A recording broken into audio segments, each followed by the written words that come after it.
We are back. Twins, Senators baseball, past, present, and future. You could say Senators, Twins, they came first, and sometimes I do. I am Ralph Tyko from the Comfortably Zoned Radio Network, and it is my privilege to introduce this evening one of the two co-hosts of the show, Ron Rabinovitz. And let me tell you what a special day it is for Ronnie. MLB is airing his documentary tonight. I'm going to let you talk about it, Ron. I'm so excited for you. I was telling you off the air, this is like a Lifetime Achievement Award, and it's very well deserved. You help keep the legacy of Jackie Roosevelt Robinson going, and I love you for it. So thank you, Ralph. Hear from you. Okay, thanks so much, Ralph. It's great to be with you. Sorry George can't join us today, but I wish those that celebrate a happy Easter. And I'm very excited about the documentary that's going to be aired tonight at 7:30 Central, 8:30 Eastern, 5:30 Pacific on the MLB network. It's called Letters from Jackie. It's a documentary that was produced by the MLB network. The host is Curtis Granderson, who at the time was an outfielder for the New York Yankees. He's now an outfielder for the New York Mets. But when it was recorded, he was an outfielder for the New York Yankees. And then Dennis Haysbert, who I don't know if you know his name or not, but I absolutely love him. He played President Palmer in the series 24 with Kiefer Sutherland. He also does the Allstate commercials, that beautiful deep voice, an African American man with a beautiful deep voice. That voice kept my traffic schools. I taught traffic school for quite some time. Yeah. And he that voice is in all the films. When you're driving along and decapitated by a semi-truck, think that you could have avoided that truck and not been decapitated. Sorry about your loss. Great voice. Oh, he's terrific. Also, he's an actor, I think, on other shows. And he does the reading of the letters off camera. You never see his face, but wonderful production. Right. It all happened by accident, Ralph. Like all of these things have happened by accident. In 1987, it was the 40th anniversary of Jackie breaking the color line in baseball. And I heard that Major League Baseball was going to honor him. And I wanted to be part of it in some way, and I just didn't know how. So I called Major League Baseball in New York, and one person led me to the next. I ended up speaking to the producer of the Game of the Week. If you recall, there used to be a Saturday Game of the Week every Saturday afternoon. And this producer... Oh, I do. Remember that? Yeah. Oh, yeah. And this... We were in New York, so for a long time that was blacked out. Yeah, okay. Sometimes it was Dizzy Dean and Buddy Blattner. Right. But later on it was Tony Kubek, it was Garagiola Tony for a Kubek, while. right. Exactly. So anyhow, Koufax tried his hand. Yes, he did. You're right. And so anyhow, he was very successful. He's not a glib guy. Sam. He's a very low-key guy. Right. He looked great yesterday. I don't know if you saw him at Dodger Stadium, but he for a guy that's about 75 years old or whatever he is, he really looks terrific. Right. Unbelievable. And Rachel Robinson, 75 is the new 73. That's right. So, that's right. We all get a little bit out of that. We're going to live forever. That's right. Exactly. I love it. So anyhow, no question about that. No worries. Mortality will never get me. That's right. Thank God. Yeah. Of course. So anyhow, I ended up speaking I ended up speaking with the producer of the Game of the Week, and I sent him a couple of copies of Letters for Authenticity, and he said, "This is fabulous," And I said, he says, "Unfortunately, I've got Rachel Robinson, Don Newcomb, Pee Wee Reese, Roy Campanella on my show. I've got a half-hour show which equates to 18 minutes with commercials. Your story would get lost." I said, "Look, I'm not looking for any money. I'm not looking for any fame. All I want to do is tell a story of a man and a boy. Where should I go?" He said, "I just hung up with a reporter from the Chicago Sun-Times." So I called him up. He called me back. We spoke for an hour on the phone. He ended up flying to Minneapolis and spent a whole day with me. And as I'm driving him back to the airport, I said, "Brian, how big of an article do you think this will be?" And he said, "Well, the Sun-Times is like a tabloid type format. It'll probably be 2 pages." Well, I couldn't believe it. Well, it came out that Sunday. It was a 4-page story, and he won an award from the AP as the best public interest story of 1987. Then the Minneapolis Star and Tribune did a story. Then I get a call from a school when I come in and talk. I said, "I'd love to." So I go into the school and I said to the kids, "All right, kids, how many of you ever heard of Jackie Robinson?" And this little boy stood up and said, "No, who is she?" I said, "Who is she?" But I figured, how would they know, And so that's how it all started. And I decided that I was bound and determined that I was not going to let his name die, and I was going to recall memories that I had with him all through my years. Fortunately, today, most of the kids know because of Black History Month, and it's part of the curriculum in their schools, and I thank all the teachers for that. So then 1997 comes, and it's the 50th anniversary, and the Star and Tribune does another story, and Rachel Robinson comes to Minneapolis. She'd never been in Minneapolis, or I'd never met her before, and here she was presented with a check for the Jackie Robinson Foundation for $50,000 from the Minnesota Twins, and I was at the press conference in the afternoon. So afterwards, I went up to her and I said, "Rachel, I'm Ronnie Rabinovitz." And just like that, she hugged and kissed me, and she says, "Oh, my God, Jack loved you so much." It was just so amazing. So I brought all my pictures and letters, and it was very, very fun. Then that evening, she threw out the first pitch. They unveiled a picture of Jackie on the Metrodome wall, and then she came up and sat with me for about 4 innings, and we visited and talked about our families. It was just great. She's such a precious lady. How did you preserve your letters and pictures over the years as somewhat of a collector of memorabilia and horribly, things fade and what have you? Right. How did you take care that they lasted? Because we're talking like 60 now. 60 or more years ago, right? Yeah. Sure. How did you keep things together over the years? Well, to be honest with you, Ralph, at first I had them folded up in a little box. And when 1987 came around, I took them all out. And believe me, I believe I've lost a couple of the letters over the years. And I've preserved them. I put them in some, what do you call it? Not a manila, but a plastic. Laminate. You laminate them. Laminate. That preserves it. Yeah, right. So that's what I did. Okay. And then in 2007, the USA Today writes a big front page article on the USA Today on their sports page.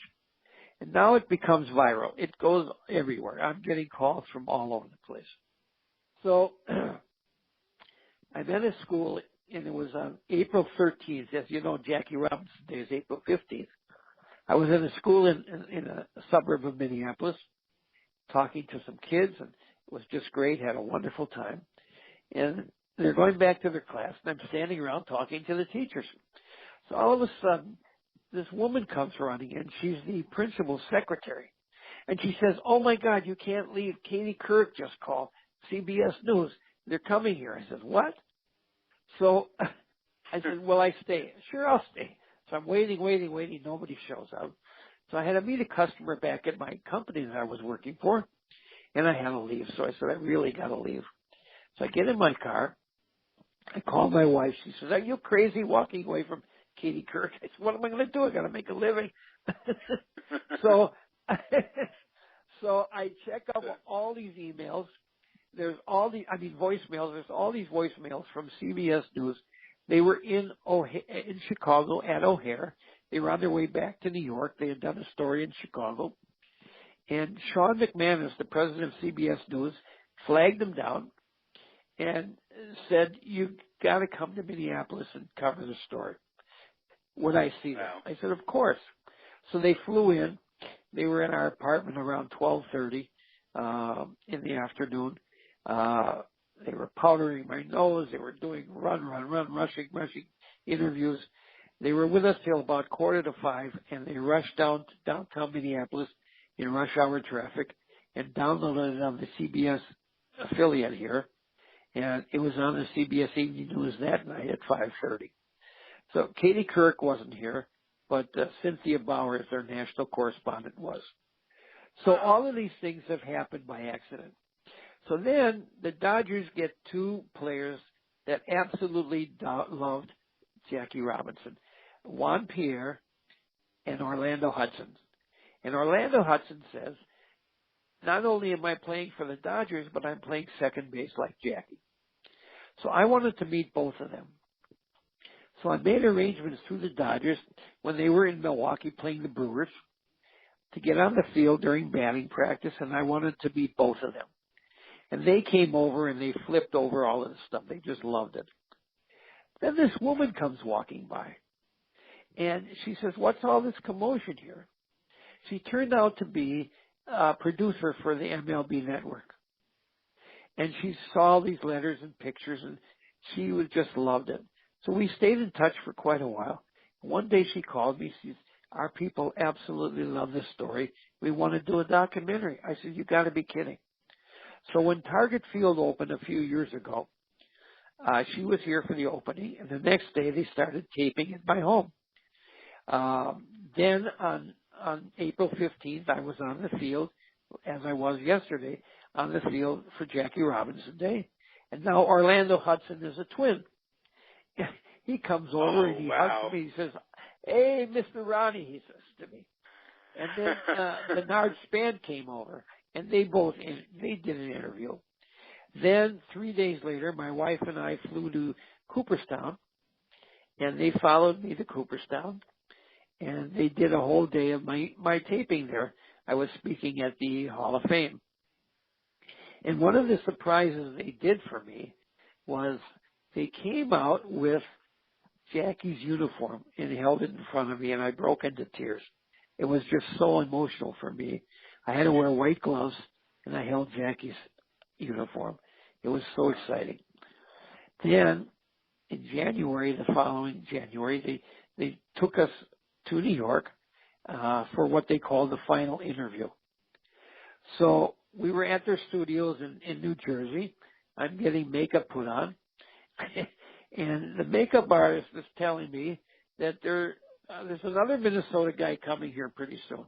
I said, who's that? He says, Bert Blyleven. Well, it was just announced that he was going to be inducted into the Hall of Fame. And, of course, I wanted to meet him, but by the time I got in my interview, he was done with his. He was involved in his, so I never saw him. So then the next day they took me to CD Field. I don't know if you've ever been to CD Field where the Mets play. I have. They have them. Oh, my God. The whole rotunda is dedicated to Jackie Robinson. It is just gorgeous. I mean, it was like I died and went to heaven. I was walking in there. Now, it's kind of covered, but it's open on the sides, and it was colder than hell. I'll never forget. And it was snowing.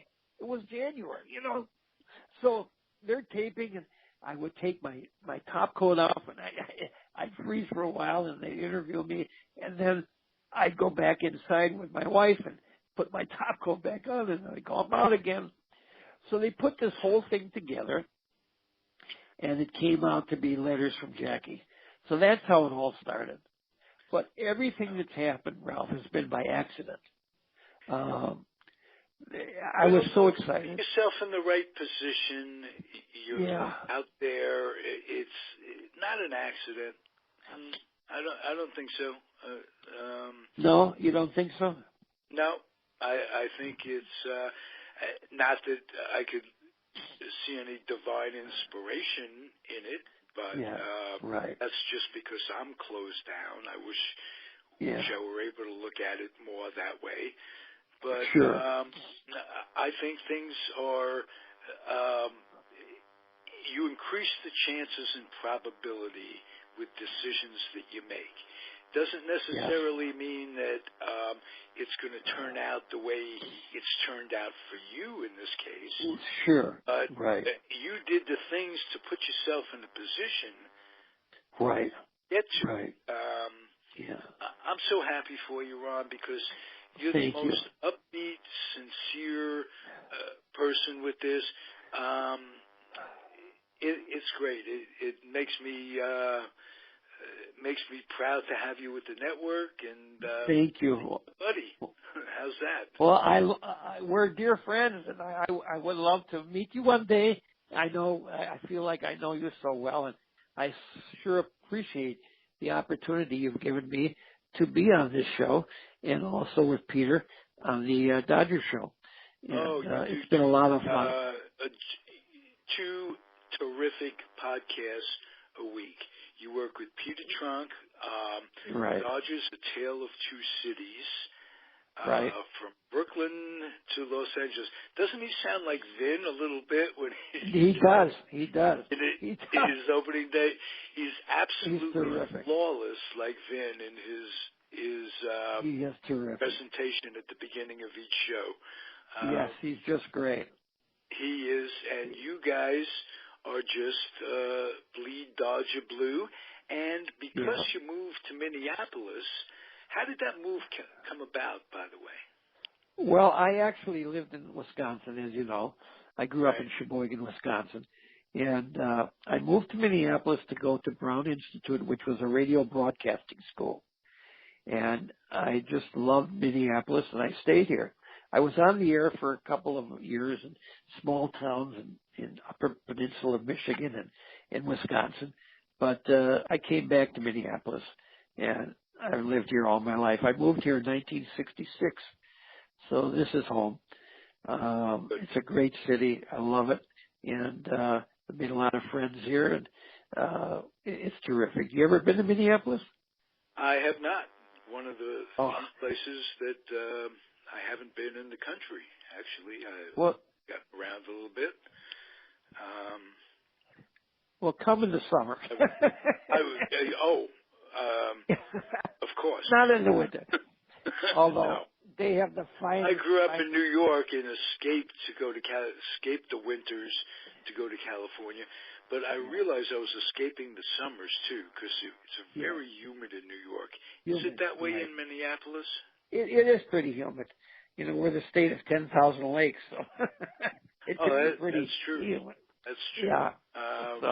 Some but it's a beautiful. I understand. It was 9,998 when it came down to it. But, hey, you know, you got to have fact checkers like me, right? Right, exactly. Okay. I got a nice note from Sharon Robinson the other day. I wrote her a note, congratulated her on the statute, and she was so sweet to send me a nice note back. That's very nice. Yeah. So I'm very excited for Jackie and for keeping his memory alive.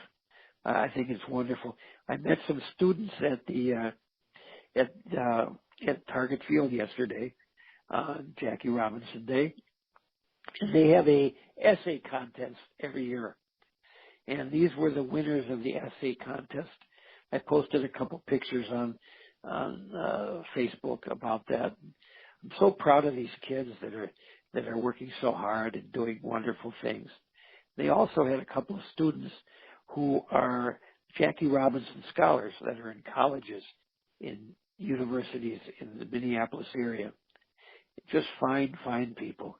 And that's a tremendous organization. I don't know if you're familiar with it or not, but Rachel started this foundation the year after Jackie passed away. It's called the Jackie Robinson Foundation. It's a scholarship program for children of color and minorities to go to college. They have the greatest graduation rate of any scholarship program in the United States, 98%, which is way, way double the national average. And Jackie would have been so proud because education was so important to him. And it's a full boat, 4-year financial scholarship, but they have to give back. It's like pay it forward. So they're active in their communities wherever they are, and they just had some tremendous graduates and students throughout the country. And I always love, they always bring a few of those students from during on Jackie Robinson Day to the ballpark in all these different cities to honor them. They're just magnificent people. So that was really the highlight yesterday of meeting these two young ladies. It was just terrific. Wow. What a terrific weekend for you. It's been great. To air tonight. Yeah, I can't wait. I'm really looking forward to it. It's at, as I say, 7:30 p.m. tonight, Central Time, 8:30 Eastern Time, 5:30 Pacific Time on the MLB Network. It's called Letters from Jackie. So I hope everybody enjoys it. Absolutely, they will. I can't help but because Martin Luther King said, I'll tell you how important Jackie was, that when somebody came to him and said, "You're the father of the civil rights movement, the grandfather," just, no, it wasn't me. It was Jackie Robinson. That's right. Jackie Robinson, there would not, at that time in his life, when he said it, we wouldn't have come this far because they laid the way. And I just want to say, you mentioned Rachel, his dear wife. Yeah. Peter Golenbach and I do a podcast on this network, and for some reason, it always comes down to Branch Rickey, Mr. Rickey, Jackie, and Rachel, because when he wrote Bums, Rachel was nice enough to give him an extended interview. And what she expressed to him, because it was a partnership, it wasn't just Jackie. Everybody knows Jackie Robinson Day. Her number should be retired, number one. Absolutely. Absolutely. Because without her support, never would have happened. Jackie was way too sensitive a guy to have gone down the road alone with no one to come home to. That's right. And she told Peter some stories that of what they, as a couple, had to put up with as human beings. Oh, horrible. Going to spring training, this, that, and the other thing, barnstorming, playing in cities like St. Louis and Philadelphia. Say, well, that's mid-America. That's the way. No, that wasn't America. America was Brooklyn. Was New York. Right, exactly. You're right. These were actually, you could say people like Sawyer and those people. These were Cretans. To have reacted the way they did to. So what they had to put up with was incredible, but when you're talking about Jackie, you got to go. You got to go with Rachel too. Got to go with Rachel. Standing absolutely. That there should be a statue of them, arm in arm. Yes, absolutely. There is Pee Wee. And there was a true love affair between the two of them. There was a true. I mean, they were very, very close. And she was the only wife that was allowed to travel with the team in 1947. And Branch Rickey decided that should be done because he needed some support, and she was right there with him. So just imagine her sitting in the stands listening to all this cat calls, hearing these people hollering terrible names at him, watching her husband being beaned or spiked or a black cat thrown on the field. I mean, while she's sitting there watching all this. It was horrific. It was just horrific. And she was a California girl. I was just going to say, they're not. Yeah.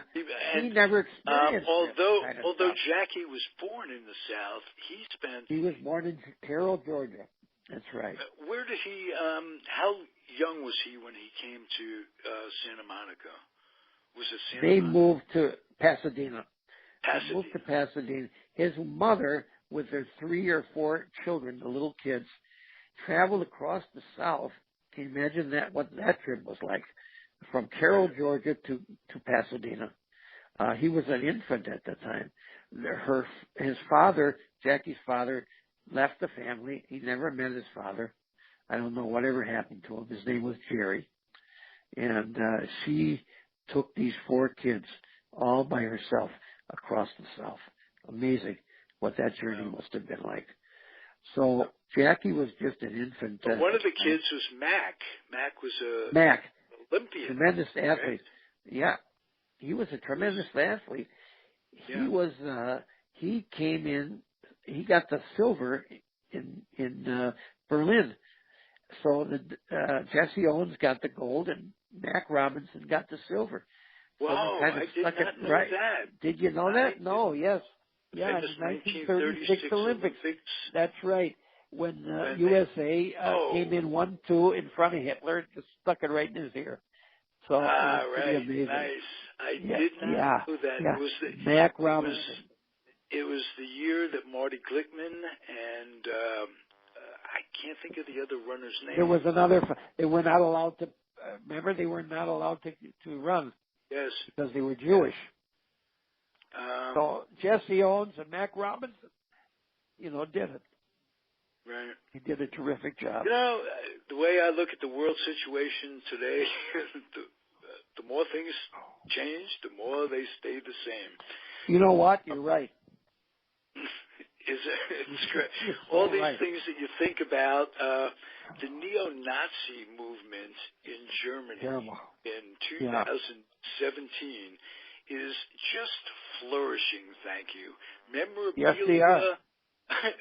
memorabilia of the good old days. The swastikas, just sky high, and they bragged that they could have the ovens up and going within 24 hours. Isn't that horrible? Yeah. Yeah. So it's not. All right, it's not over. You bring, my friend, you bring some light into this world, and thank you. I'm glad that you're doing this for Jackie's memory, and I'm glad you're having probably as good a weekend as if you had in a lifetime. Am I correct? I really am enjoying it. I really am. By the way, I was with Clyde Deppner yesterday, and he definitely wants to come back on our show. He had so much fun. He really loved it. He took me on the field, and he's just a terrific man. Oh, so, wow. We'll have to get him back on. As often as possible. And I just put up the show with Tom Henninger on Tony Oliva. And he's out that was a great show. I thought that was terrific. It really was. We're moving along with this. It's fun. Next week, we'll talk Current Twins, who are off to a terrific They're a good start. You're right. Right. Boy, what are they, 7-4? Santana's doing very well. It's a beautiful one-hit shutout. I think it'll be a successful season if they don't have. They won 6-0. Don't end up selling Dozier. If they're in a position where they can be buyers or at least not break it up. Because there's still rumors that he might come to the Dodgers, and there's rumors that Ryan Braun might be coming to the Dodgers because the Dodgers need a good right-handed batter because they're not so good hitting left-handers. So we'll see. What can I tell you?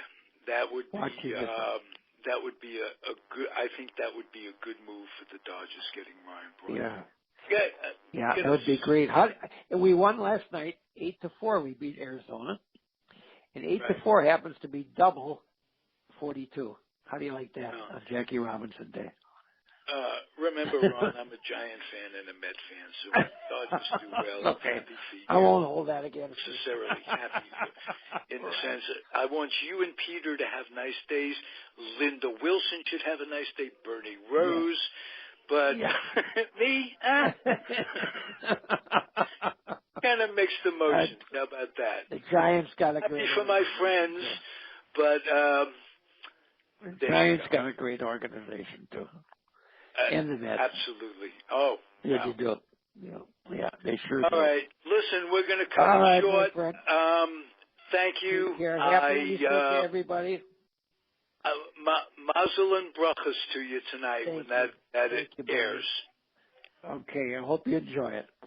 All right. Take care, my and friend. And for those of you out there, mazel and brachas means love and luck or good luck or right. That's right. I'm an old Yiddish guy, but it gets rusty after all these years living in California. Right. I mumble to myself in Yiddish. You know, I don't know how to say "Where's my keys" in Yiddish. Yeah. It's a shanda, I lost my keys. Shanda, I lost my keys. That's right. All right. Well, listen. Be well, Ronnie. French, and George, we'll catch you on next week's show. George Case III, the third man in this booth. You're missed today. And for those of you out there, keep on keeping on because that's what it's all about. See you next week, everybody. Thank you, Ralph. Okay. Thank Bye-bye. you, Ronnie.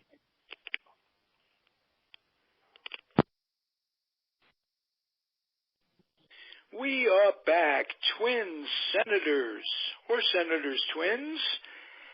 Past, present, and future baseball talk.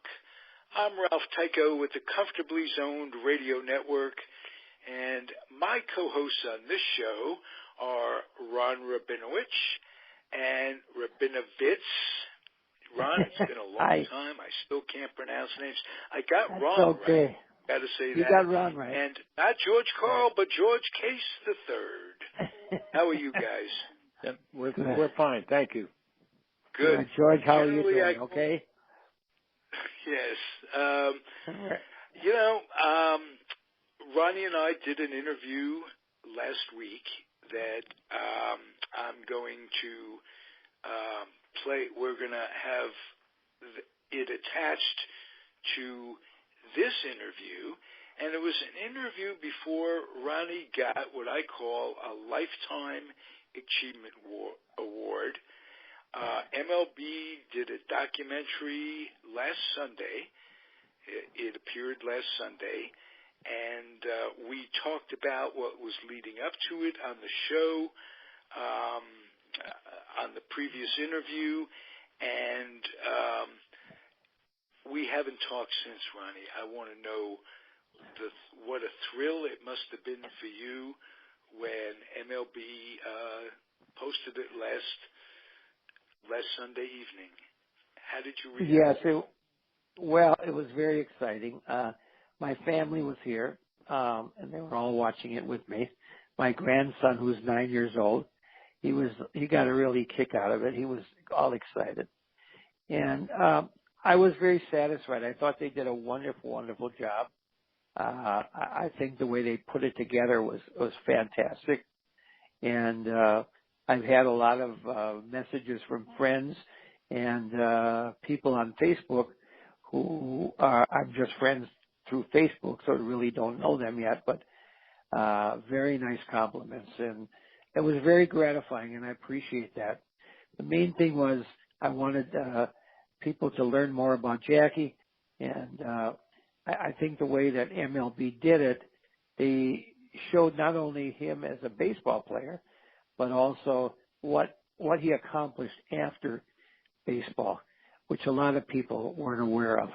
And I was very happy about that because when I talk to organizations and schools and kids and companies all over the country, I do bring out a lot about what he did after baseball and how he changed America and how he changed the world by himself. it was pretty amazing, and I was very satisfied with it. Well, one thing he did, there weren't very many black executives. At that time, they were called Negroes. Right. Now, blacks, African Americans, and he was one of the first black executives in a major corporation, chock full of nuts. I don't know how it's gone in the last years. It was a big thing in New York when I was growing up. Big chock thing. Full of nuts. Yep. And they were on every corner, weren't they? They still manufacture coffee, and they also had these coffee shops throughout the New York area, kind of like a Starbucks or something today. Jackie had an office right smack in the middle of Harlem, 125th Street and Lenox Avenue, and it was right down the block from an insurance office that I worked for.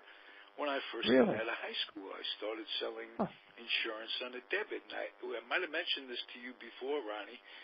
I'd run in, I can remember him in this long winter coat, this freezing cold in New York in the winters. And I'd run into him, and he was one of those people that I was a fanatical sports fan, obviously, a Giant fan, but still, I'd go up to him and I'd try to make some sort of conversation. Hello. The words, it was like meeting Lon Simmons, the great Giant announcer out in San Francisco. Sure. And he lived in the same town as I lived in. I'd see him in Safeway. I'd try to go over to him and just say, hello, the words, your idols, it wouldn't come out. I could never get the words out, and I'm not a shy person. No. But I could never get the words out to talk to him. I can't. And he was very approachable. I'm sure he was. Very approachable. If I had the guts, and I approached a lot of people in my day, but he was just one that, one of two that I can think of, Lon Simmons. He had this aura about him, and the gray. He did. He turned gray early on in his very life. Prematurely, yes. Yeah. And God, he died early on in his life. 53 years old. Terrible. Terrible. He had so much to pass on in his older years. I don't think, had he lived, things would have evolved the way they are. I think you're right. Ron, I wanted to ask you a question about that. Sure, about George. Jackie and his diabetes. He died of diabetes, I believe, right? And he had had a heart attack. Yeah, but I think it was all tied into diabetes. I was just curious as to whether this was an adult type of diabetes or if Jackie Robinson had been diabetic I think he had it at an early age. I think he had it early on. I mean, not as a child, but I think as he got older, I noticed that he was insulin dependent. Right. And he was, and it took its toll on him very badly. Oh, I'm sure it did. I know my mother had adult diabetes, and it just wreaked havoc with her system. So I'm sure in Jackie's case, it certainly did. I was with him 6 months before he passed away, and boy, he was in rough shape. He was blind in one eye. He was going blind in the other eye. And to see him, how he had aged, it was just amazing. Sad, very sad. And I had to help him into this restaurant. It was really sad. And he was so happy to see me. He wanted to hear all about my family, and I, of course, about his. And afterwards, I hailed him a cab and got him settled in the cab and leaned in and kissed him on the cheek and told him how much I loved him. And as that cab was disappearing into space, I was standing on that corner just watching till it disappeared. I had tears running down my eyes. because I knew that down my cheeks because I knew I would never see him again. You know, I could tell that he was in pretty rough shape. And I was told by Rachel that had he lived longer, they probably would have had to amputate his legs, which God forbid would have been worse. So, yeah, that had been what a lot of diabetics were faced, from my understanding of the disease, that they would either amputate a foot or a leg or an arm or whatever, to try and stop the progression of the disease. So, exactly, yeah. And in Jackie's case, and any athlete, I mean, when you can see or hear something about that, I mean, it really is heartbreaking. And that's why I think when you look at some of the, some of our young men that coming back from the war that are disabled and had their arms and legs and blew off, by a device over there in the wars.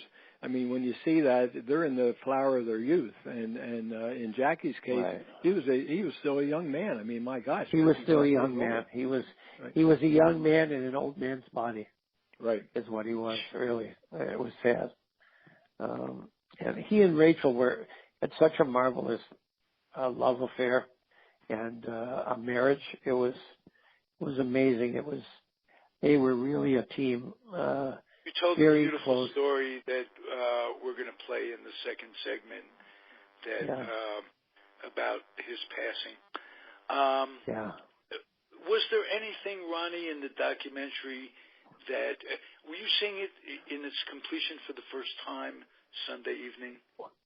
No, I had seen it before. They've run it before. Okay. This was not the first time. But the first time I saw it, it was just, I was a wreck. I was crying. I was just, because I thought they did such a beautiful job, and not so much what I did. I think what they did, how they put it all together, and seeing my parents in it, and me playing baseball as a kid, and things like that. Oh, wow. They brought back a lot of memories. Oh, wow. Yeah. Very cool. So it was pretty Tell me good. about your dad's relationship with Jackie and how your dad was an attorney. And, yes. My dad was an attorney, and he was very active in civil rights. He was way ahead of his time. And we lived in a town, Sheboygan was lily white. There were no African Americans there. Matter of fact, it was a very German community. And as a kid, I remember they used to have a Bund movement, and they had people walking with goose steps, like the Germans, And I remember watching a parade one time with my dad, and I was a little kid, and I said, "Why are they walking so funny?"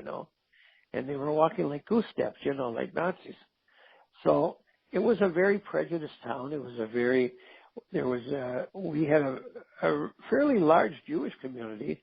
Being it was a town of 48,000, we had 350 families, which was a pretty big community at that time for that considered town. We had 2 or 3 synagogues. We had a kosher butcher. It was a pretty religious town, Judaism-wise, but there was a lot of anti-Semitism, and there was a lot of anti-African American. I remember performers that would come to play. They could perform, but then they had to move on to Milwaukee. They couldn't stay overnight in Sheboygan. So it was a very... How far is Sheboygan from Milwaukee?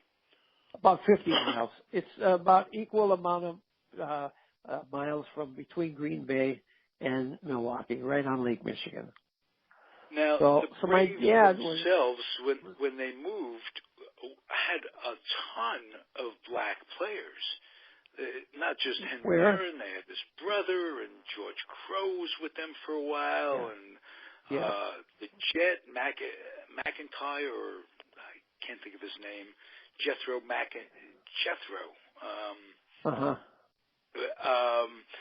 He was black, and Billy Bruton. Was that Billy Bruton, sure. In Wisconsin? Billy Bruton, Wes Covington, Hank Aaron. Yes. Yeah.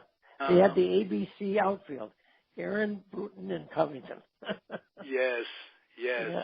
And Hurricane Hazel coming off the bench. Yeah, right. Yeah. as well as Harry Hannebrank, and a bunch of guys that stick in my mind. That was an incredibly deep and Hall of Fame laden team. Yes, it was. Shane Dings played for them. Yep, he did. Johnny Logan, Eddie Matthews, Del Crandall, Joe Adcock. Then you had Warren Spahn and you had Hubert Torrey, and you had McMahon. And Bob Buell. Yeah. And Torrey, right. Both Torreys, Frank, and later Frank Torrey, or later Joe Torrey. But Frank would platoon with Joe Adcock. That's right, at first base. That's correct. Right, and Felix Mantilla would come off the bench. Felix Mantilla, right. Sure. It was quite a team. Himself with the Mets. He was good. He was one of those guys that if you played him, he showed his true colors. He was a good utility player. He was.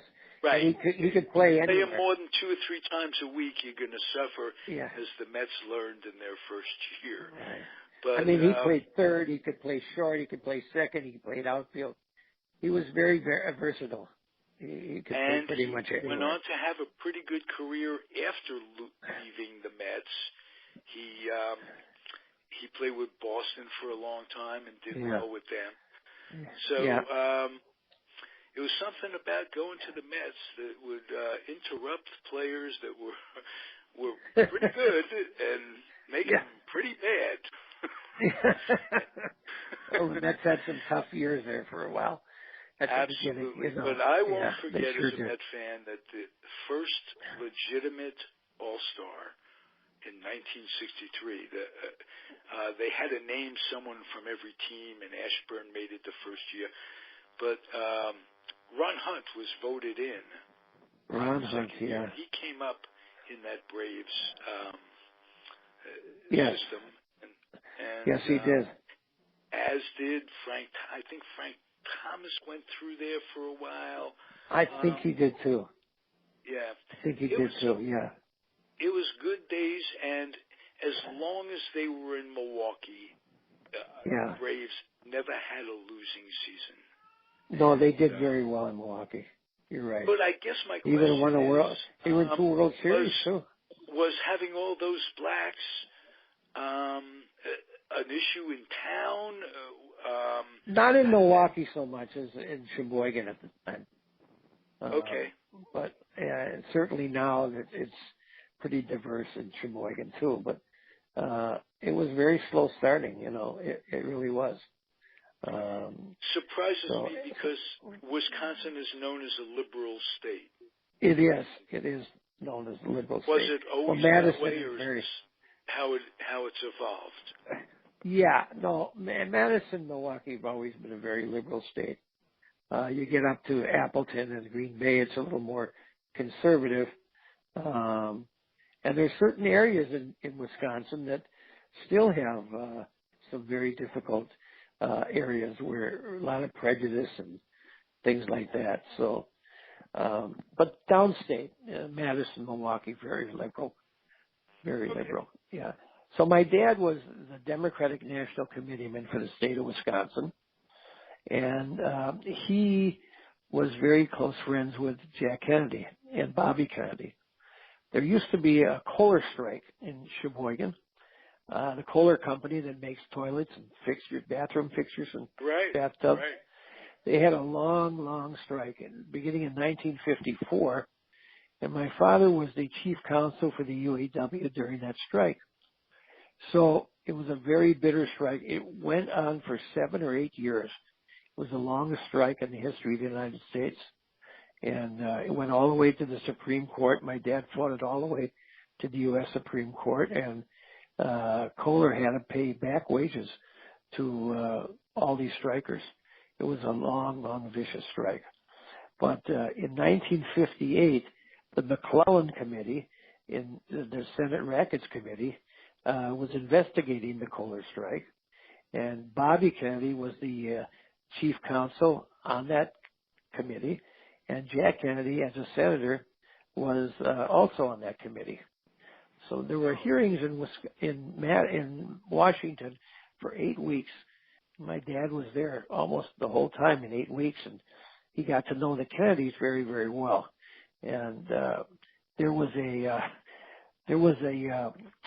lawyer for the Kohler company by the name of Lyman Conger, and Bobby Kennedy hated him. He was just a kind of a weasel, and he just hated him. So I read a book once where they said the two people he hated the most was Jimmy Hoffa and this Lyman Conger. So my dad convinced Jack Kennedy to run in the Wisconsin primary in 1960 because he felt that if he could beat Hubert Humphrey in his backyard, it would help catapult him to the nomination, which in fact it did. And Jack and Bobby both stayed at our home before he was president. And so during the campaign, he took me out of high school off and on for 6 weeks, and I traveled around the state with the whole Kennedy family, got to know him very, very well. And I was the gopher. I would go, Jack would never want to eat dinner at a banquet. You know, by the time he got to his food, it was cold. So he would always have me, he'd say, Ronnie, get me the usual. And I'd run down the back steps to the kitchen. And the usual was a cup of clam chowder soup, a peanut butter sandwich, and a glass of beer. And I'd bring that to him. Oh. And I mean, we were very close. I mean, one time I walked in and we said, Jack, where are you? And he was in the bathtub. And, you know, he had a bad back and he used to soak it a lot. And he, sitting next to the tub on a chair was his horsehide harness brace that he wore on his back all the time. It looked very heavy. But he wore that all the time. And, I mean, I have so many stories. So Jackie Robinson was a Republican.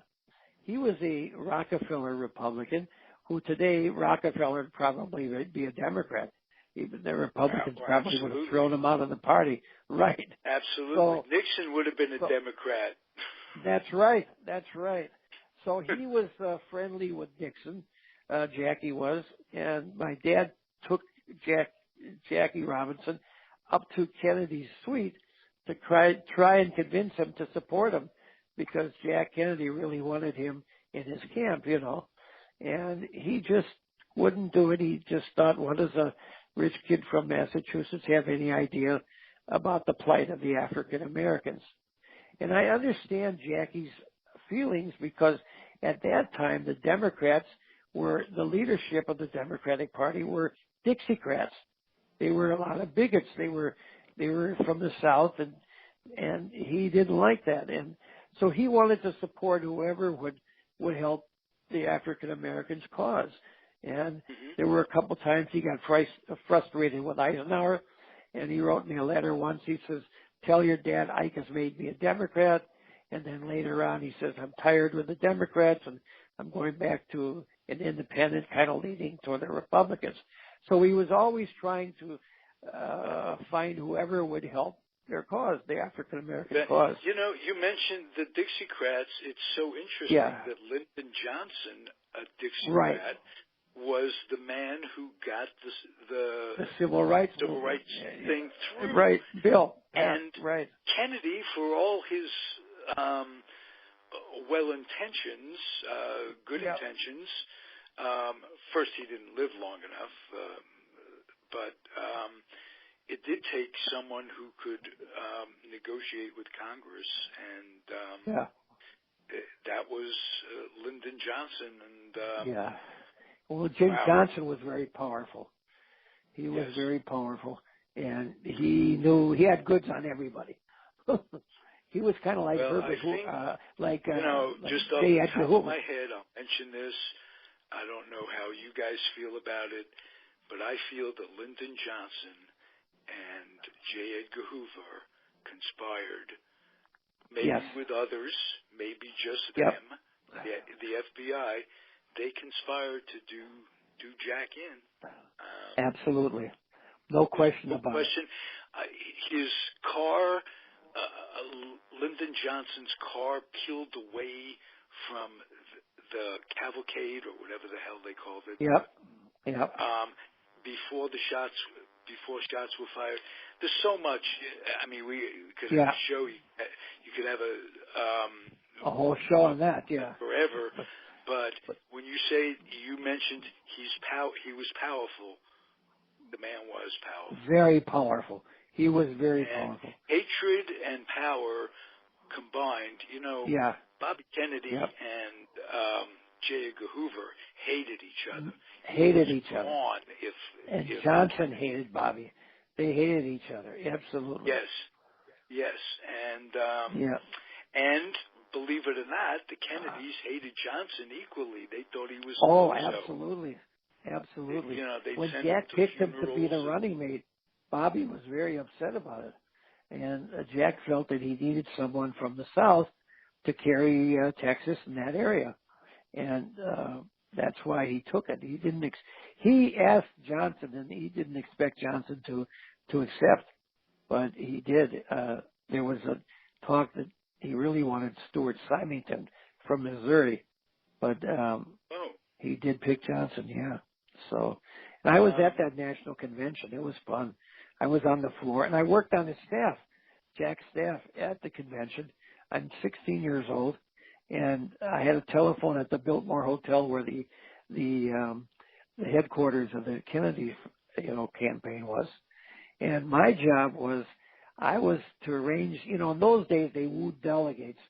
It wasn't pretty well sewed up by the convention like it is now. So the administrative assistant from the governor of New Jersey would call me and say the governor is arriving at such and such time, and I'd see to it that there was a limousine at the airport, compliment of Jack Kennedy, or the governor or the mayor of Chicago, and things like that. So it was a pretty big job for a little cocker. But I had a great time. You did some logistics, some heavy-duty logistics. Yeah, it was fun. In a national campaign at age 16. Yeah. Now, again, my mind goes from hither to yon. Joseph Kennedy Sr. turned back an awful lot of ships that were headed this way with who did? Folks trying to escape the Holocaust. Oh, FDR, yeah. Yes, absolutely. Yep, but FDR. he was the ambassador to England, and he was. And he was not a good guy. He was not a Nazi good guy. sympathizer. How did, I asked you, and this is a rhetorical question maybe, how did Acorns, as good as Jack and Bobby, land so far from the tree? Yeah. They really did. We have it. Really I mean, just being a Jew, I'm looking at him from my standpoint. He was, from that standpoint. In addition to that, he was a rum runner. He put his he was a bad guy. He was a bad guy. He put his daughter in Wisconsin. Lobotomy. Slow. He was a real shyster. He really was. A real bad guy. Now, from that, the absolute, I mean, Jack Kennedy, Bobby Kennedy, was Rose part of that? I'm just thinking out loud. I think Rose was too. I think she was very, very liberal and very open-minded. I think that she had a lot of influence on the family. She was the matriarch, certainly. And Joe was a philanderer. He was running around with a lot of women. And he was not there a lot. He was in Hollywood a lot. Well, you got to mention his good side, of course. Yeah, right. Yes.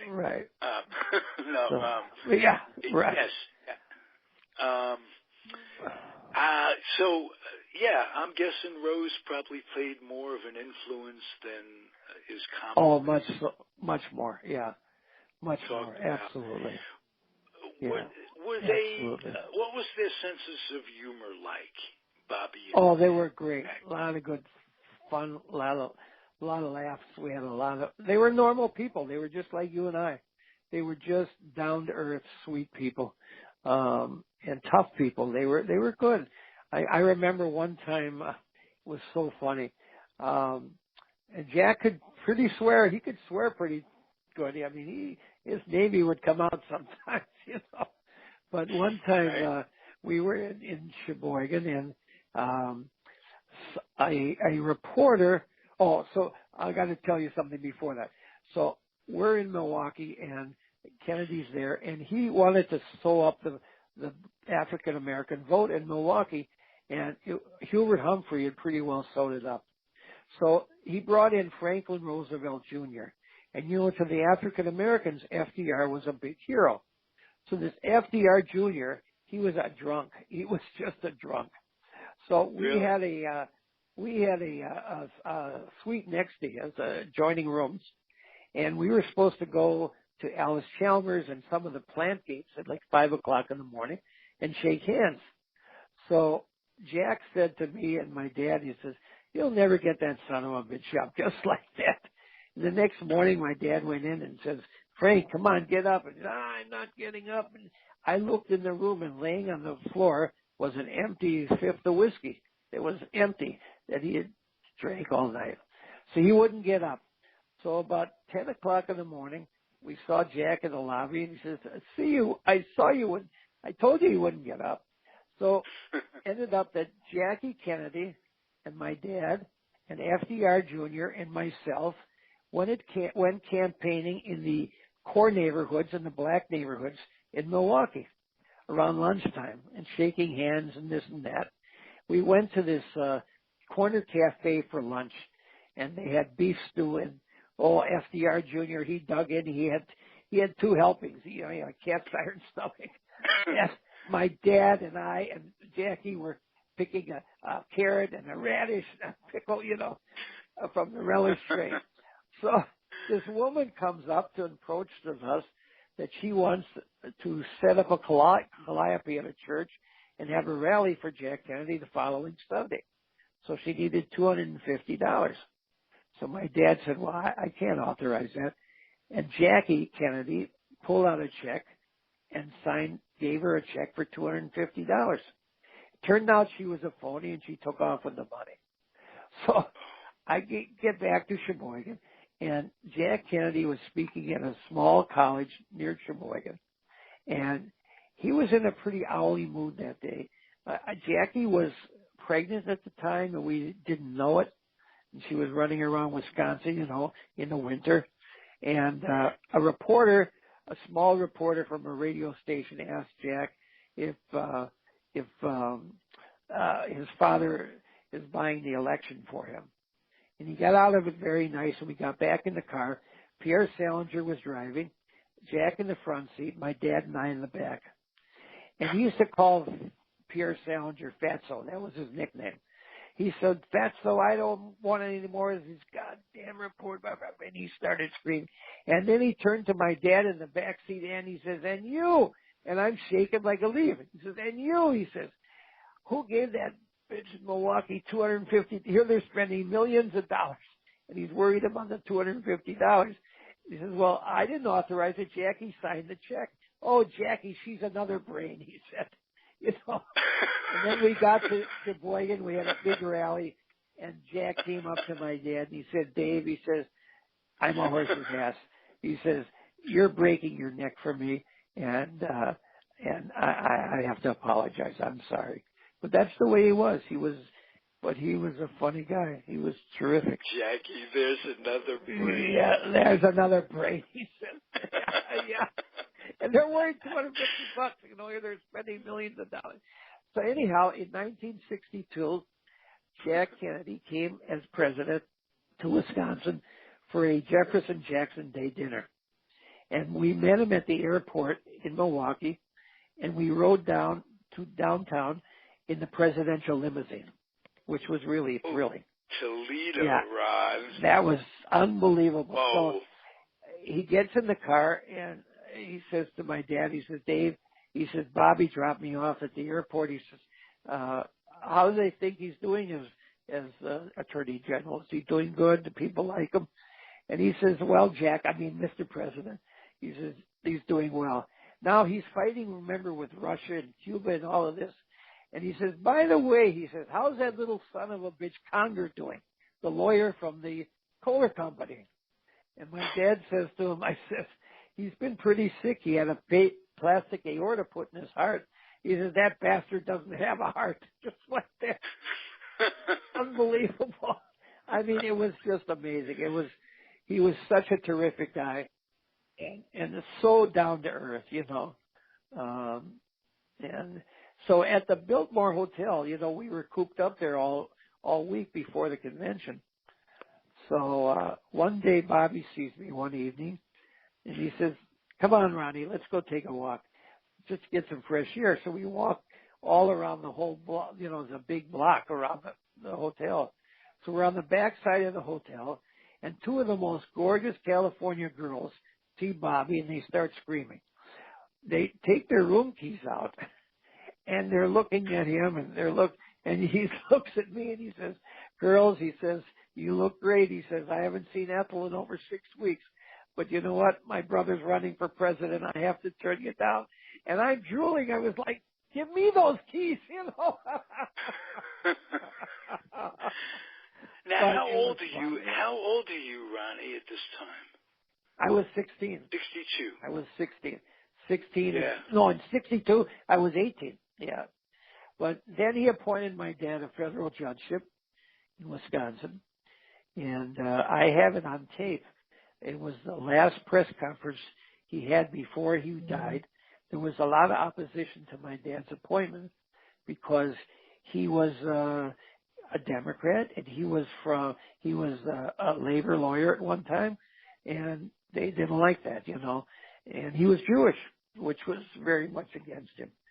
And they asked President Kennedy on his last press conference, and I have it on tape. Are you going to withdraw the nomination? And he said, no, I'm for David Rabinovitz all the way. I know him very well. As a matter of fact, for many, many years. And he says that a lot of justices, he mentioned Justice Brandeis was very much opposed because he was Jewish, and others. And he says, I'm for David Rabinovitz.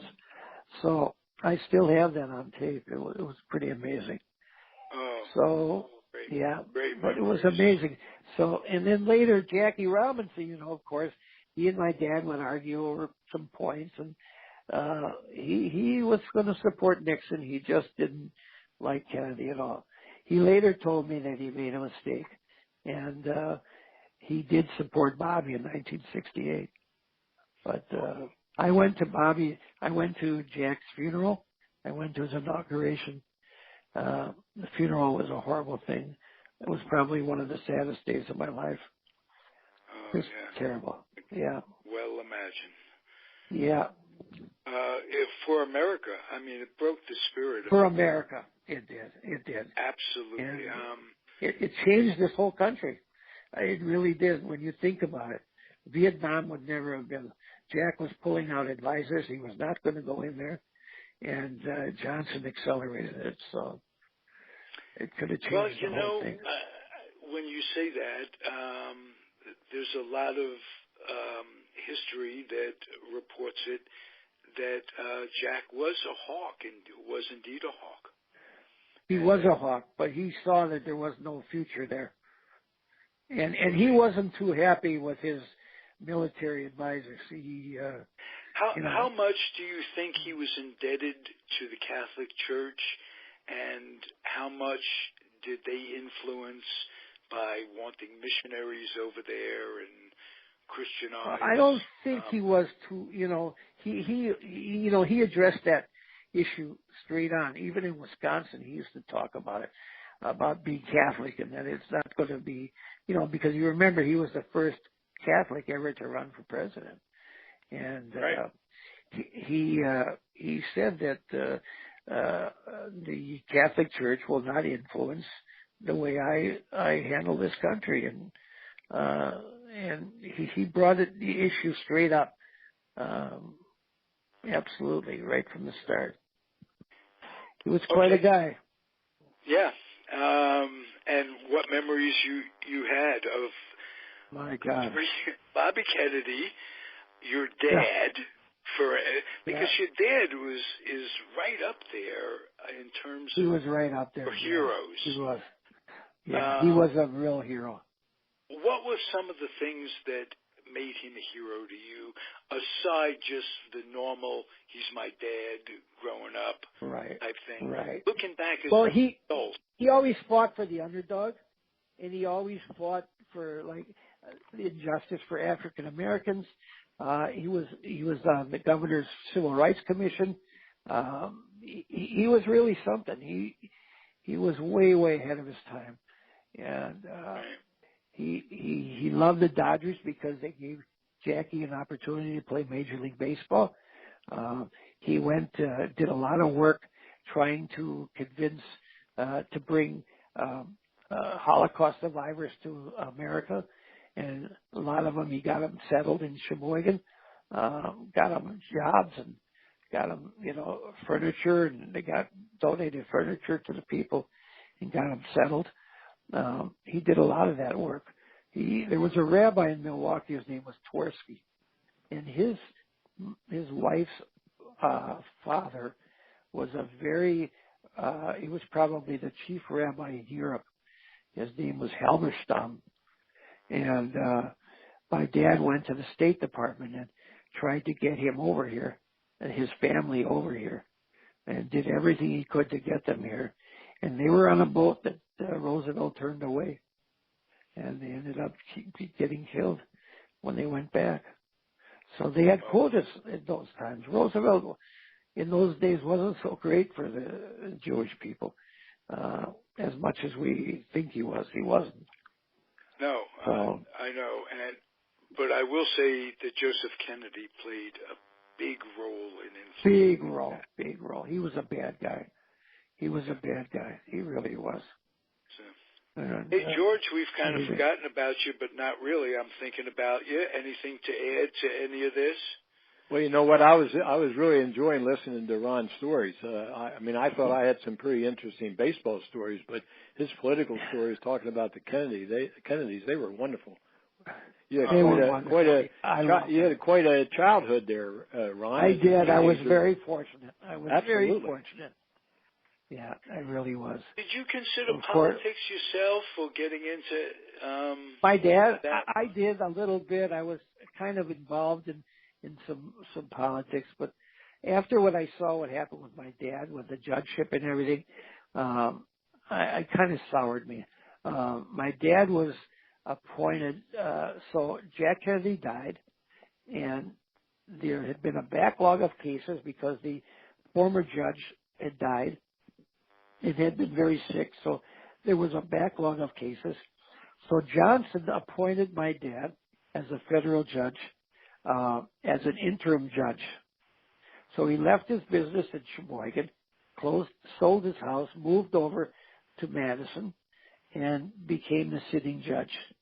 He was on the bench for 9 or 10 months, and the Judiciary Committee would not bring his vote to a vote. They had the votes to pass him, and James Eastland from Mississippi and all those Mumsers, Dirksen and Ruska from Nebraska, they would not bring his judgeship to a vote. So when Congress adjourned, he had to step down, and he went back to Sheboygan to become a lawyer again. It was a very traumatic time for our family. And so it kind of soured me on the whole thing. And even the Republican papers in Madison, they were so opposed to his appointment, said he did a good job, and they really berated the committee. Kind of like what they did with some of these Supreme Court justices that we're seeing now. Garland. How about Obama not being able to appoint a Supreme Court justice? Garland, right, exactly. Terrible. This actually happened to my dad. It was a terrible, terrible thing. And he worked so hard. The lawyers loved working with him, and he was doing a terrific job. And even his opponents admitted that he was a terrific judge, and they felt it was unfair that he got treated that way. He expected it to be a lifetime appointment, and he really got screwed on it.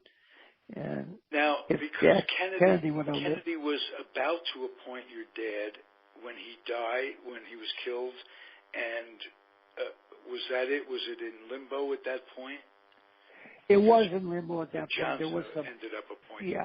Yeah, Johnson. Well, actually, what happened was Bobby and Jackie Kennedy went to the White House and begged Johnson, and they said that please appoint Dave because that was one thing that Jack wanted. He really wanted him to be a judge, and he did appoint him as an interim judge, and he sat on that bench for 9 or 10 months, cleaned up all the cases, did a terrific job, and then they didn't vote on it. And had they brought it to a vote, he would have passed because they had the votes in the committee. Teddy Kennedy was actually on that committee at the time. Oh, but Teddy? It was sad. Yeah, he was on the Judiciary Committee at that time. Okay. But they wouldn't bring it to a vote. Rest of the time, but I got to ask you, you mentioned Ted Kennedy. Did you have any meetings or dealings or memories of him? I did meet him a few times. Not as much though as Bobby and Jack, because he was kind of in the West Coast. He was handling the campaign out there. So I didn't see much of him. I did meet him a few times, and he recalled my dad real well, and they were very close friends. Larry O'Donnell and Kenny O'Donnell and Larry O'Brien and all those people. They were all those. I knew all of them. It was amazing. I was a pretty lucky kid. I used to go to all the Democratic conventions, the state conventions, and I was a page boy on the convention at Los Angeles. You're a lucky adult too, not just a kid, right? Yeah. Because you get to keep Jackie's legacy alive. Yeah. And nice. George, thank you. This has been terrific, hasn't it? Listening to him. Absolutely, it's been a wonderful. I really enjoyed listening to these stories. They're great. Thank you, George. And my association with the Kennedys and all that era was from a distance, but you were right up close and personal. So you have a unique background and life experiences with that. Yeah, it was pretty exciting. George, you almost got run out of the dugout on opening day by the Kennedys. That's what I said. I saw it from afar because I was sitting in the dugout, and President Kennedy is next to me, almost within arm's distance, ready to throw out the first ball, and suddenly Secret Service said, "Who the heck is that guy sitting down in the dugout?" And they surrounded me, and I had to point out my father was out on the first base line. He had to come in and identify me so I could stay there. Otherwise, I'd have been wound up in jail. Very cool. Yeah. Hey, we'll do it again next week, and we may even talk a little baseball. You never know. Yeah. Well, I enjoyed it, Ron and Ralph, and thank you again for having me involved with you. Thank you. Well, George, thank you. It was a pleasure, and Ralph, thank you. George, we're involved with you equally. That's right. That's right. Let's just keep that in mind. My pleasure. It's always fun for me. It's been a lot of fun. Glad to hear that, George. Look forward to it next week. Yeah, this is fun for all three of us, and it's unanimous. Everybody out there, keep on keeping on. It's the Comfortably Zoned Radio Network, Twins, Senators, and we even talk life. That's not too bad. See you next week, guys.